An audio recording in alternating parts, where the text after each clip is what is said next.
students, in our previous class we have discussed about chapter 1 and chapter 2. Now in this lecture we will take a revision of our both chapters. So let's start the.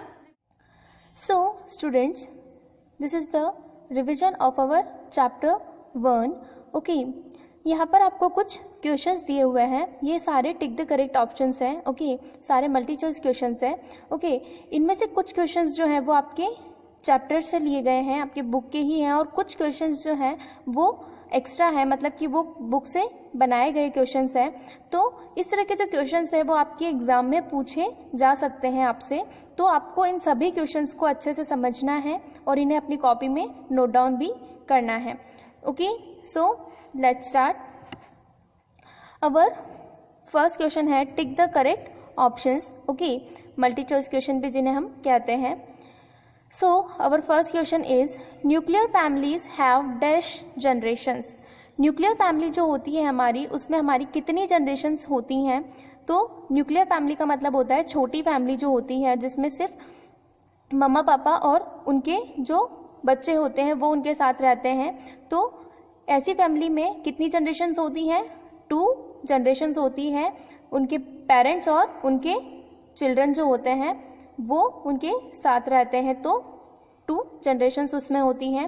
Okay, now our question number second is father and mother are related by. पापा और मम्मी जो होते हैं आपके, वो कौन से रिलेशन से रिलेटेड होते हैं? वो किससे रिलेटेड होते हैं? मैरिज, ब्लड या कांट से? वो मैरिज से रिलेटेड होते हैं, ब्लड से रिलेटेड होते हैं, खून के रिश्ते से रिलेटेड होते हैं, या फिर कांट से हम नहीं बता सकते.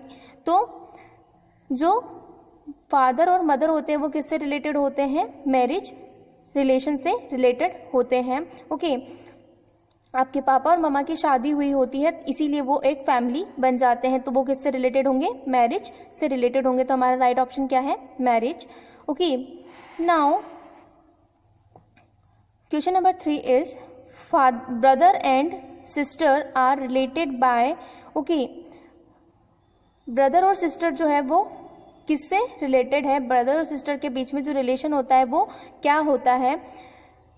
सिर्फ रिलेशन होता है, फैमिली रिलेशन होता है, या ब्लड रिलेशन होता है? तो एक भाई और बहन जो होते हैं उनके बीच में किसका रिश्ता होता है? खून का रिश्ता होता है. जो ब्लड रिलेशन होता है वो होता है. तो हमारा राइट ऑप्शन क्या है? Blood. Okay, now our next question is dash are identical in looks. कौन होते हैं जो दिखने में बिल्कुल एक जैसे होते हैं? आइडेंटिकल का मतलब होता है समान. ठीक है, तो दिखने में बिल्कुल एक जैसे होते हैं वो कौन होते हैं? पेरेंट्स होते हैं, ट्विंस होते हैं, या रिलेटिव्स होते हैं? तो ट्विंस जो है वो क्या होते हैं? दिखने में बिल्कुल एक जैसे होते हैं, जिनको हम आइडेंटिकल ट्विंस बोलते हैं. वो क्या होते हैं? उनकी जो फेस होता है वो बिल्कुल एक जैसा होता है, उनकी जो शक्ल होती है वो एक जैसी होती है, और इस कुछ आदतें भी उनकी जो होती है वो एक जैसी होती है. तो वो क्या होते हैं? आइडेंटिकल होते हैं. Okay, now our next question is question number 5. Relatives related to his father side are called. जो पिता पक्ष के रिश्तेदार होते हैं उन्हें हम क्या कहते हैं? Relatives related to father side, पापा की साइड के जो, आपके पिता की साइड के जो रिलेटिव्स होते हैं उन्हें क्या कहा जाता है? पैटर्नल रिलेटिव्स, मैटरनल रिलेटिव्स, या सिर्फ रिलेटिव्स? तो क्या कहा जाता है पिता पक्ष के रिश्तेदारों को? पैटर्नल रिलेटिव्स, पिता पक्ष के रिश्तेदार कहा जाता है. Okay, now our question number 6 is relatives related to his mother side are called. और मम्मी जो होती है आपकी, आपकी जो माँ जो होती है, उनकी साइड के जो रिश्तेदार होते हैं उन्हें आप क्या कहते हैं? तो आपकी जो मम्मी होती हैं उनके साइड के जो रिश्तेदार होते हैं आपके, वो उन्हें क्या कहा जाता है? पैटर्नल रिलेटिव्स, मैटरनल रिलेटिव्स, या सिर्फ रिलेटिव्स? पिता पक्ष के रिश्तेदार कहा जाता है, माता पक्ष के रिश्तेदार कहा जाता है, या सिर्फ रिश्तेदार कहा जाता है? तो क्या कहा जाता है? Maternal relatives. ओके, तो हमारा राइट ऑप्शन क्या है? Maternal relatives. Okay, now our next question is in family each member share dash with one another. Okay, एक फैमिली के अंदर हर फैमिली मेम्बर जो होता है वो एक दूसरे के साथ क्या शेयर करते हैं? Love and care, hate and careless, love and hate, प्यार और उनकी परवाह जो है वो शेयर करते हैं, नफरत या फिर लापरवाही शेयर करते हैं, या फिर प्यार और नफरत करते हैं वो एक दूसरे से। तो क्या ऑप्शन सही है हमारा? एक फैमिली में जो फैमिली मेंबर्स होते हैं वो एक दूसरे से क्या शेयर करते हैं? लव एंड केयर, वो उनसे प्यार भी करते हैं और उनकी परवाह भी करते हैं। Okay, now our question number 8 is joint families have dash generations. Okay, जो जॉइंट फैमिली होती है हमारी, जो बड़ा परिवार जिसको हम बोलते हैं, संयुक्त परिवार जिसको कहते हैं, तो उसमें कितनी जनरेशन्स होती हैं? तो जो जॉइंट फैमिली होती है उसमें हमारे grandparents and then our parents and then उनके चिल्ड्रन जो होते हैं वो क्या होते हैं, सब साथ में रह रहे होते हैं। तो कितनी जनरेशन्स होती है उसमें? 3 जनरेशन्स होती हैं, grandparents, parents and then children जो होती है वो 3 जनरेशन्स होती है। तो हमारा राइट ऑप्शन क्या है? 3. Okay, joint families have 3 generations. Okay, now our question number 9 is father of your father is called. आपके पिता के पिता आपके क्या कहलाते हैं वो हमें यहाँ पर बताना है। फादर ऑफ योर फादर, आपके पापा के पापा आपके क्या लगते हैं, क्या कहलाते हैं वो आपके? ग्रैंड फादर, ग्रैंड मदर या अंकल, क्या कहते हैं हम उन्हें? Grand father. ओके, जो पापा के पापा होते हैं वो हमारे क्या कहलाते हैं? दादाजी कहलाते हैं, जिन्हें हम क्या कहते हैं? ग्रैंड फादर कहते हैं। Okay, now question number 10 is brother of your father is called. आपके पिता के ब्रदर मतलब आपके पिता के भाई जो हैं वो आपके क्या लगते हैं? उन्हें आप क्या कहते हैं? अंकल, कजिन या grand father.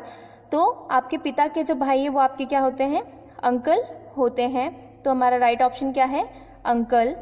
Okay, now our question number 11 is wife of your father is called dash. Okay, आपके पिता जो हैं उनकी वाइफ जो है वो आपकी क्या कहलाती है? आपके पिता की पत्नी जो है वो आपकी क्या कहलाती है? मदर, आंट या ग्रैंड मदर। आपकी मम्मा कहलाती है, आपकी माता कहलाती हैं, आपकी आंटी कहलाती हैं या फिर आपकी ग्रैंड मदर, आपकी दादी कहलाती हैं। क्या कहलाती हैं? तो आपके पापा की जो पत्नी है वो आपकी क्या कहलाती हैं? माता कहलाती है, मदर कहलाती है। Okay, now our question number 12 is wife of your uncle is called dash. आपके जो अंकल हैं उनकी वाइफ आपकी क्या कहलाती हैं? मदर, आंट या ग्रैंड मदर। आपकी मम्मा कहलाती हैं, आपकी आंटी कहलाती हैं या आपकी ग्रैंड मदर दादी जी कहलाती हैं। तो आपके अंकल की वाइफ आपकी क्या होंगी? आंटी होंगी। तो हमारा राइट ऑप्शन क्या है? Aunt. Okay, now our question number 13 is mother of your father is called dash. आपके पापा की माता जो है वो आपकी क्या कहलाती हैं? ग्रैंड मदर, मदर या आंट। ठीक है, तो आपके जो पापा हैं उनकी मम्मा क्या कहलाती हैं? आपकी ग्रैंड मदर कहलाती हैं, आपकी दादी जी कहलाती हैं, जिसे हम क्या कहते हैं? ग्रैंड मदर कहते हैं। तो हमारा राइट ऑप्शन क्या है? Grand mother. Okay, how many kinds of families. तो हमारा ये जो चैप्टर है उसमें कितनी टाइप की फैमिलीज हमें बताई हुई है? 1, 2, 3। तो हमारा राइट ऑप्शन क्या है? 3 काइंड्स ऑफ फैमिली। हमें यहाँ पर 3 तरह की फैमिली के बारे में बताया गया है। Joint family, nuclear family and then single parent family. Okay, तो कितनी टाइप की फैमिलीज के बारे में बताया गया है? 3 टाइप की फैमिलीज के बारे में। ओके, तो हमारा राइट ऑप्शन क्या है? 3। Okay, now next question is question number 15। Resemblance are passed on from one generation to dash. Resemblance जो होता है वो क्या होता है? एक जनरेशन से कहाँ पास होता है? नेक्स्ट जनरेशन में पास होता है, फादर में पास होता है या मदर में पास होता है। तो यहाँ पर ध्यान देने की बात यह है कि रिजेम्बलेंस जो होता है, रिजेम्बलेंस का मतलब होता है कि आप उनके जैसे दिखते हैं, आप में उनके जैसी हरकत होती है, आप में उनके जैसे हैबिट्स हो सकती हैं, उनके जैसे लुक्स हो सकते हैं। तो उनके जैसा आप होते हैं तो वो क्या होता है? एक जनरेशन से दूसरी जनरेशन में पास होता है। फादर और मदर से आप में वो रिजेम्बलेंस जो है वो पास होता है, लेकिन आप से फादर और मदर में वो रिजेम्बलेंस नहीं जाता है, फादर और मदर से आप में आता है, ठीक है। तो हमारा ऑप्शन राइट क्या है, नेक्स्ट जनरेशन, एक जनरेशन से किस में जाता है, दूसरी जनरेशन में resemblance. Now our lesson 2 our body, यहाँ से आपके जो लेसन 2 है उसके टिक द करेक्ट स्टार्ट हो रहे हैं, बट आपको इनको उसके जस्ट बाद में ही लिखना है। यहाँ पे आपको वापस 1 नंबर नहीं डालना है, आपको 15 के बाद से ही स्टार्ट करना है, 16 से, इनको साथ में ही लिखना है। बस मैंने चैप्टर इसलिए डाला है ताकि आपको ये समझ में आ जाए कि वो चैप्टर 1 के थे और ये चैप्टर 2 के हैं। ओके, आपको इनको साथ में ही लिखना है और उनको साथ में ही याद करना है। Okay, so our next question is question number 16, which of these can be referred to as physical disability? इन तीनों ऑप्शन में से ऐसा कौन सा ऑप्शन है जो फिजिकल डिसेबिलिटी को बताता है, शारीरिक विकलांगता को बताता है। ओके, तो हमारा फर्स्ट ऑप्शन है लॉस ऑफ लेग, पैर का नहीं होना, लॉस ऑफ साइट, हमारी जो आई साइट होती है, हमारी जो दृष्टि होती है उसका नहीं होना, इनएबिलिटी टू हियर, और सुनने में असमर्थ होना, सुनाई ना देना। तो इनमें फिजिकल डिसेबिलिटी कौन सी है, लॉस ऑफ साइट और इनएबिलिटी टू हियर जो है वो सेंसरी डिसेबिलिटी होती है। तो हमारा राइट ऑप्शन क्या है, loss of leg, loss of leg जो है वो हमारा राइट ऑप्शन है। Okay, now our next question is question number 17, a dash person can not hear anything at all. Okay, ऐसे कौन से पर्सन होते हैं जिनको कुछ भी सुनाई नहीं देता है। ओके, ब्लाइंड, जो लोग अंधे होते हैं उन्हें कुछ सुनाई नहीं देता है, डिसेबल, वो लोग जो कुछ भी करने में असमर्थ होते हैं क्या उन्हें सुनाई नहीं देता है, या डीफ, वो लोग जो बहरे होते हैं उन्हें सुनाई नहीं देता है। तो इन तीनों में से हमारा राइट ऑप्शन क्या है, our option is C, deaf. Okay, जो बहरे लोग होते हैं उन्हें कुछ भी सुनाई नहीं देता है। Okay, now our question number 18 is deaf uses dash language and lip reading to communicate। Okay, जो बहरे लोग होते हैं वो क्या करते हैं, कौन सी लैंग्वेज का यूज़ करते हैं और क्या करते हैं, लिप रीडिंग करते हैं एक दूसरे से बात करने के लिए। वो कम्युनिकेट करने के लिए क्या करते हैं, एक तो लिप रीडिंग का यूज़ करते हैं और किसी लैंग्वेज का यूज़ करते हैं। तो वो लैंग्वेज कौन सी है, ओके, साइन लैंग्वेज है, मॉडर्न लैंग्वेज है, या डिफरेंट लैंग्वेज है। तो हमारा राइट ऑप्शन क्या है, साइन लैंग्वेज। ओके, जो डीफ पर्सन होते हैं, डीफ जो होते हैं जिनको सुनाई नहीं देता है, वो लोग क्या करते हैं, साइन लैंग्वेज का और लिप रीडिंग का, होठों को पढ़कर वो कम्युनिकेट करने की कोशिश करते हैं। Okay, now our next question is question number 19, Braille book is helpful to dash people. Okay, तो ब्रेल बुक जो होती है वो किस तरह के पर्सन के लिए यूज़ की जाती है, किस तरह के लोगों के द्वारा उसे यूज़ किया जाता है और वो किन के लिए हेल्पफुल होती है। ओके, तो ब्रेल बुक जो होती है उसमें अक्षर उभरे हुए होते हैं, तो वो किन लोगों के लिए होती है, डीफ, जिनको सुनाई नहीं देता, ब्लाइंड, वो लोग जो कि अंधे होते हैं, जो देख नहीं पाते हैं, और बोथ ए एंड बी, ए और बी दोनों के लिए इस्तेमाल होती है। तो ब्रेल बुक कौन से लोगों के द्वारा इस्तेमाल की जाती है, किन लोगों को मददगार होती है, वो किन लोगों के लिए हेल्पफुल होती है। तो हमारा ऑप्शन है ब्लाइंड। ओके, जो अंधे लोग होते हैं वो क्या करते हैं, ब्रेल बुक का इस्तेमाल करते हैं पढ़ने के लिए। Okay, now our question number 20 is dumb uses sign language and dash to communicate. Okay, dumb जो होते हैं, जो कि बोल नहीं सकते हैं, वो लोग क्या करते हैं, साइन लैंग्वेज का इस्तेमाल करते हैं, और किसका इस्तेमाल करते हैं, बात करने के लिए। ठीक है, तो यहाँ पर हमें वो फील करना है जिसका वो यूज़ करते हैं, जेस्चर, लिप रीडिंग और मॉडर्न लैंग्वेज। तो जो डम्ब होते हैं वो किसका इस्तेमाल करते हैं, एक तो साइन लैंग्वेज का इस्तेमाल करते हैं और जेस्चर्स का इस्तेमाल करते हैं एक दूसरे से बात करने के लिए। मतलब वो क्या करते हैं, या तो साइन लैंग्वेज में बात करते हैं या फिर इशारों में बात करते हैं। Okay, now our question number 21 is which of this can be referred to as sensory disability.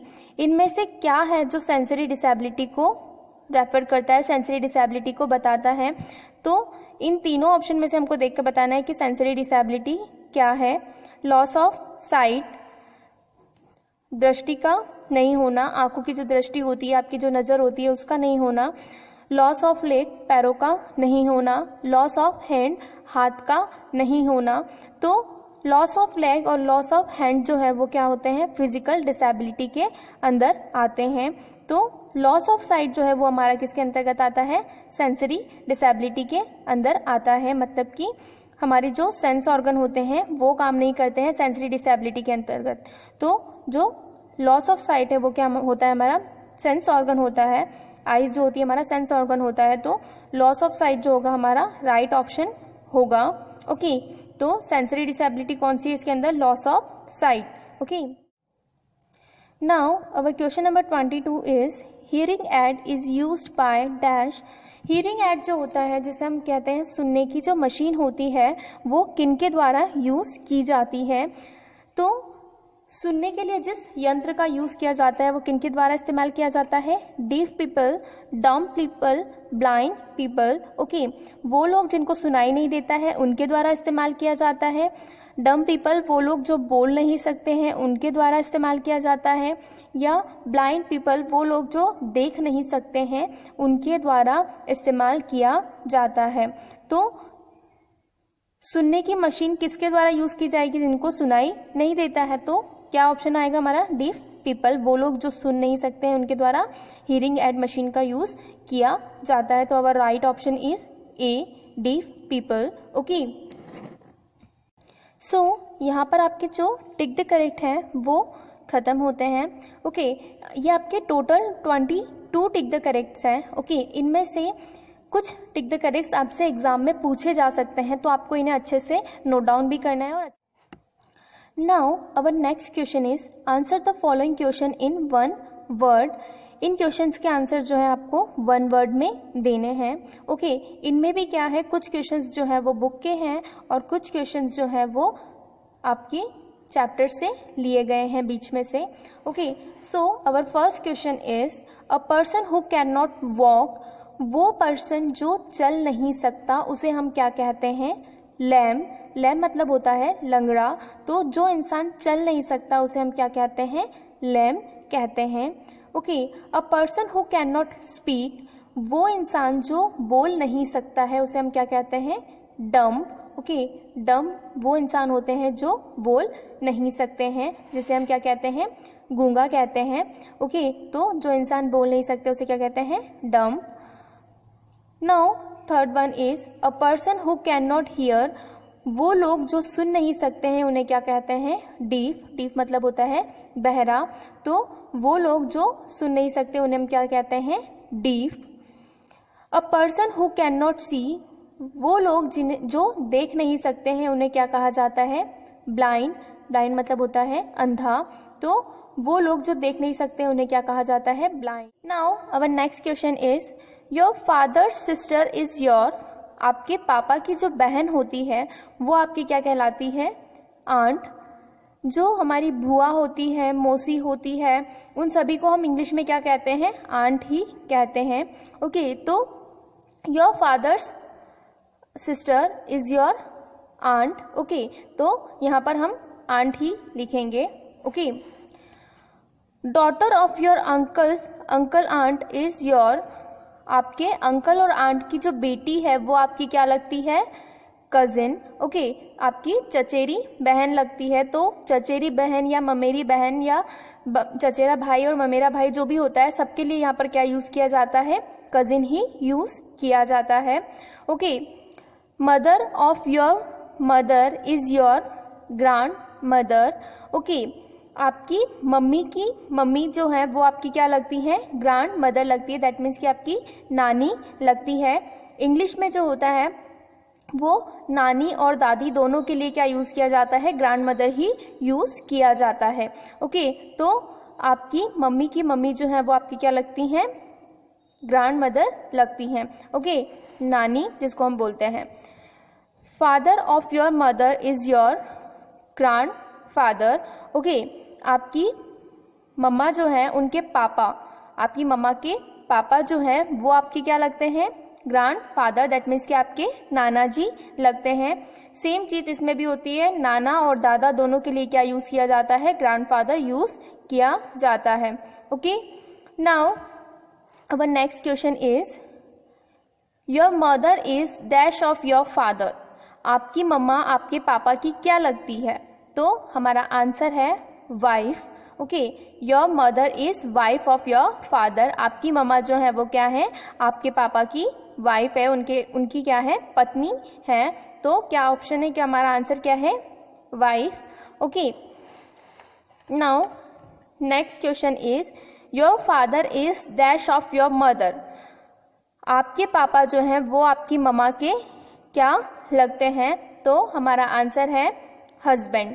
Okay, यहाँ पर ये क्वेश्चन थोड़ा सा घुमा के दे रखा है, यहाँ पे बस आपसे एक उनको एक्सचेंज कर दिया है कि जो रिलेशन है उन दोनों के बीच में रिलेशन क्या है वो यहाँ पर बताना है। आपकी जो मम्मा है वो आपके पापा की क्या लगेंगी, आपके पापा की वो पत्नी है, तो आप वो क्या होंगी, वाइफ है। और आपके पापा जो है वो आपकी मम्मा के क्या है, पति हैं, तो वो क्या होंगे, हस्बैंड होंगे। तो इसको यहाँ पर इंटरचेंज करके समझा रखा है। ओके, सो ये आपके वन वर्ड के क्वेश्चंस हैं। ओके, तो ये आपको लर्न करने हैं और इन्हें आपको कॉपी में भी अच्छे से नोट डाउन करना है। ओके, तो आपको ये जो क्वेश्चंस हैं वो एज अ वन वर्ड या as a fill in the blanks भी पूछे जा सकते हैं। ठीक है, तो आपको इन्हें अच्छे से लर्न करना है, आपको इनका मीनिंग पता होना चाहिए, तो आपको आंसर देते। My dear students, I hope you all got understand this questions. Now your homework is that you have to write all revision section in your fair copy and learn it also. Okay, आपको क्या करना है, ये जितना भी revision section हमने समझा है इसे क्या करना है, अपनी फेयर कॉपी में नोट डाउन करना है और इन्हें अच्छे से लर्न भी करना है। ओके, इस टाइप के जो क्वेश्चंस हैं, ये जो टिक द करेक्ट है, इनमें कुछ एक्स्ट्रा क्वेश्चंस हैं जो आपकी बुक में नहीं है, वो भी आपसे एग्जाम में इस तरह के क्वेश्चन पूछे जा सकते हैं। ओके, और ये जो वन वर्ड वाले क्वेश्चन हैं ये भी आपसे इस तरह से कुछ क्वेश्चन पूछे जा सकते हैं, तो आपको इन्हें अच्छे से लिखना भी है और याद भी करना है। Okay, thank you.